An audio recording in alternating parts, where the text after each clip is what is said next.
What's going on, everyone? So, the Los Angeles Lakers have a lot of work to do this upcoming offseason. Now, I do believe that they are going to be serious players in this offseason via trade, free agency, so on and so forth, right? I do believe that the Lakers are going to kind of push their chips in a little bit. There's a lot of talk about rebuilding, right? Like, oh, Lakers should just rebuild. Rebuilding is usually like you're tearing everything down and you're rebuilding, right? Rebuild from the ground up. I don't think the Lakers are going to rebuild, nor do I think that they should, nor do you trade for a 26-year-old. Like usually when you're rebuilding, you're looking for a guy like Luka, a young guy that come in and be your foundation piece. Now, if you're talking about rebuilding in the sense of like, you're essentially trading everyone else, then yes, right? Like if you're looking at it as like outside of Luka and LeBron, everyone else is tradable and expendable, yes, then I'm right on you, right? But I think that's more of like a retooling, right? Like you have the foundation. You're just trying to, build, like you got a good foundation. You're just trying to build the rest of the house, right? So to me, that's kind of what I'm looking at in that regard, right? Lakers used to have an old saying that people might remember that are old enough to remember, right? We're the Lakers, we don't rebuild, we retool.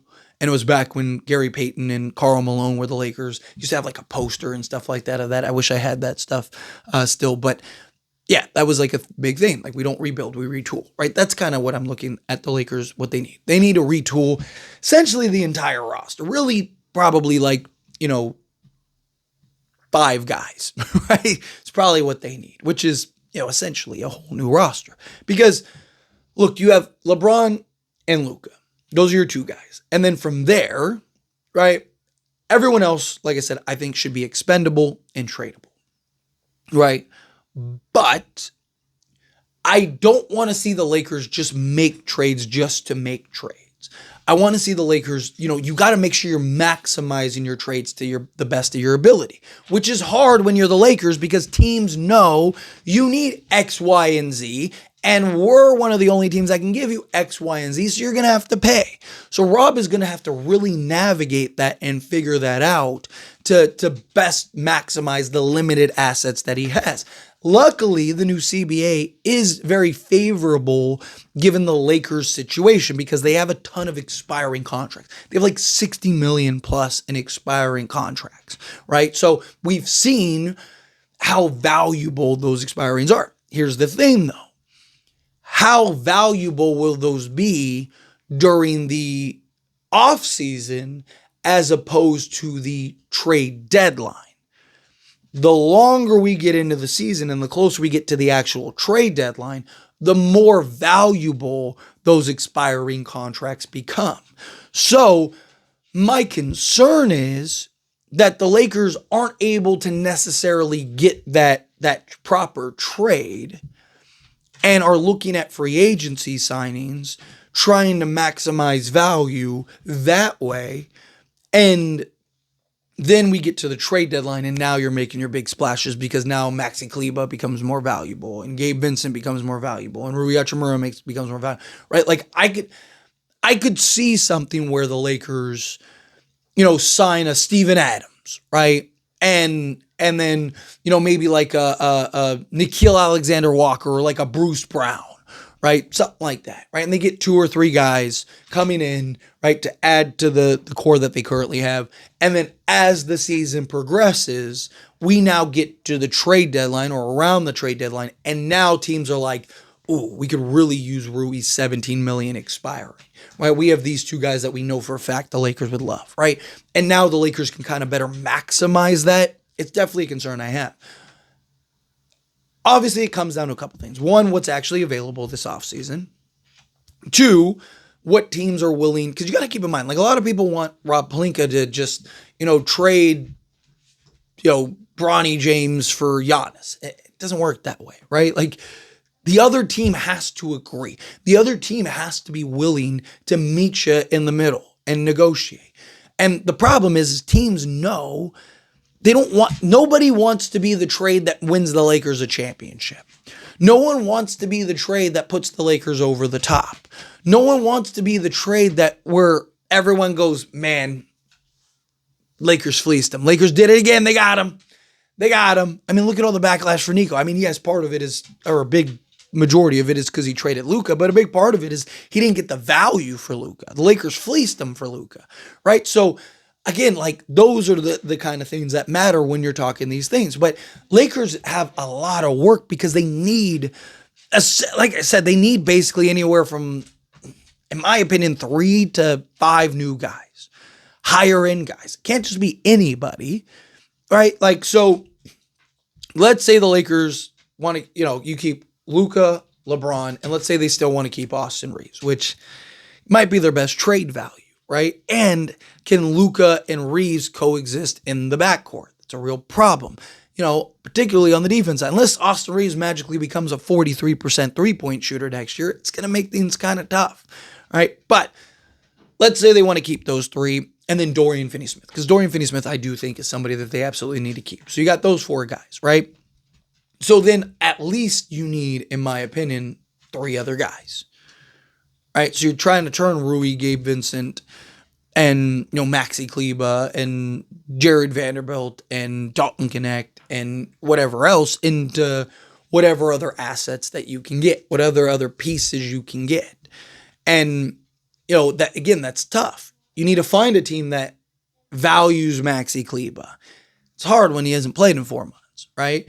And he won't play until, so it's a risk, right? It's hard to, Rui, I think, has some trade value. I do think that there are teams that would look at Rui and go, okay, he could be a real piece here. So maybe you could find a team that is willing to take on and bring in a Rui Hachimura, right? So maybe you could get something of value. Sign and trades could be a real thing, but then the problem is that hard cap shit if you work out a sign and trade. So then Lakers got to be even more creative now, right? Lakers need to turn over every rock, right? They need to exhaust every resource, every ability, right? I don't think it's something where you need essentially 12 new guys, right? You're keeping LeBron, Luka, and then Bronny James because they're not going to trade Bronny James because of LeBron, but you're keeping those 3 and then you need an entirely new roster. But I do think that they need at least 2, if not 3, higher end starting level guys, right? If you can we'll just use examples, right? If you could get a Mark Williams, right? Okay, now it's a starting level center, or a Walker Kessler or whatever, starting level center, right? Higher, now you fill the hole, but you also got higher end talent. And then on top of that, you go and get a Nickeil Alexander-Walker. Again, now you got 2 real starting level talent players that can really change the starting unit, better balance in the starting unit, just better overall team.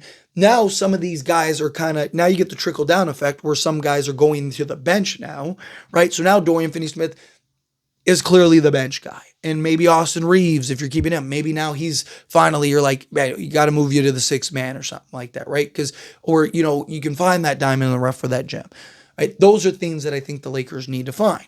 I do think it will be a mixture of, the Lakers will probably get 2 or 3 guys this offseason and then get another 2 or 3 guys at the trade deadline. I do think you'll see let's get that center.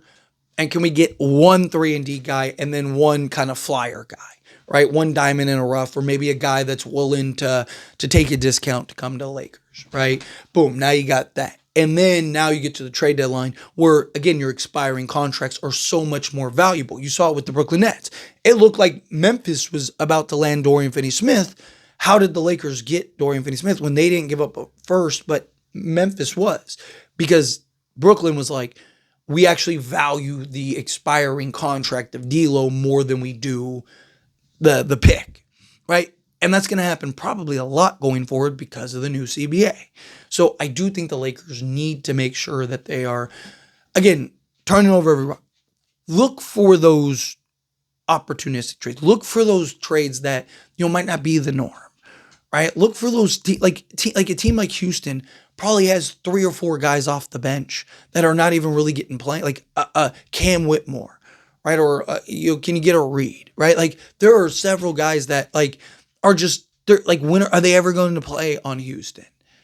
that you might be able to get. Obviously, if they don't end up trading those guys, right? But like maybe you can come in and get a guy or two, right? Like so again, it's trying to find or a Kaminga or something like that. Again, the diamond in the rough. Can you get a Gary Trent, right? Or get a Porter Jr., right? Sticking with the Milwaukee Bucks, stuff like the Kevin Porter Jr., right? Like, can you get guys like that that can just give you some production off the bench, right? They're not going to be starting level guys, not guys you ideally want to start, but guys that'd be great off the bench that on any given night can play a big role or have a big night or win you a game or whatever. Like, that's what the Lakers need to find.